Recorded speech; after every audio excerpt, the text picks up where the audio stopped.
মাইয়া মানুষ অনেক সুন্দর একটা খেলা জানে। ছোটবেলায় পুতুলরে মানুষ বানায় খেলে, আর বড় বেলায় মানুষকে পুতুল বানায় খেলে। বিয়া করছিলাম 5 বছরের প্রেম আর 1.5 বছরের সম্পর্ক। বিয়া 10 দিন আগে আমার ডিভোর্স হয়ে গেছে, সে আরেকটা বিয়া করে ফেলাইছে। কেন ছেড়ে গেছে এটা তো আমি কইতে পারব না, তার ব্যক্তিগত ব্যাপার, কি জন্য ছেড়ে গেছে। কিন্তু আমি আমার সাইড থেকে ওরে কোনো কমতি রাখি নাই দেওয়া। একটা মেয়েকে যতটুকু ভালোবাসার প্রয়োজন আমি ততটুকুই ভালোবাসছিলাম। মেয়েরা টাকার পাগল, তার জন্য আমার ফ্যামিলি ছাড়ছি, সে আমার ছেড়ে চলে গেছে। মানুষ পছন্দের একটা জিনিস কখন ছাড়ে, সে আরো দামি কিছু যদি পায় তখন ছাড়ে। সে হয়তো পাইছে আমার ছেড়ে গেছে, কিন্তু আমি এখনো পাই নাই, সেজন্য তারা ছাড়তে পারি না। তার স্মৃতি নিয়ে বাইচে আসছি।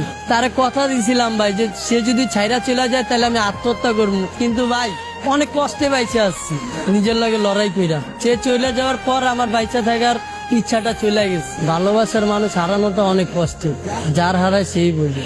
আজকে ওই মেয়ের কারণে আমি রাস্তায় ঠিক মতো খাইতে পারি না, না খেয়ে রাস্তায় রাস্তায় ঘুরি। আমি আমার ফ্যামিলির কাছেও চাইলেও যাইতে পারি না, কারণ তার জন্য আমার ফ্যামিলি ছেড়ে আসছে, আর সেই মানুষটা আমারে ছেড়ে গেছে। নারী তুমি ধন্য, পুরুষ মানুষের মন ভাঙার জন্য।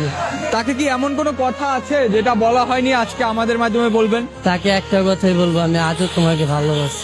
আপনার মুখে আমি একটা গান শুনতে চাচ্ছি। ওপরে ওপরে মিঠা, ভেতরে সর্বতিতা। ওপরে ওপরে মিঠা, ভেতরে সর্বতিতা। ক্ষণে ক্ষণে জনে জনে বিলায়া দেয় মন। ভালো না আমার বন্ধুরা চরণ গো, ভালো না আমার বন্ধুরা চরণ। না বুঝিয়া ধইরাছিলাম ভুল মানুষের সং, কে জানি তো তার পিড়িতে সবই ছিল ঢং। বোঝে না সে মনের ব্যথা, অন্তরে জ্বালাইলো চিতা। বোঝে না সে মনের ব্যথা, অন্তরে জ্বালাইলো চিতা। শোনে না সে কারোর কথা, চলে তার মতন। ভালো না আমার বন্ধুরা চরণ গো, ভালো না আমার বন্ধুরা চরণ।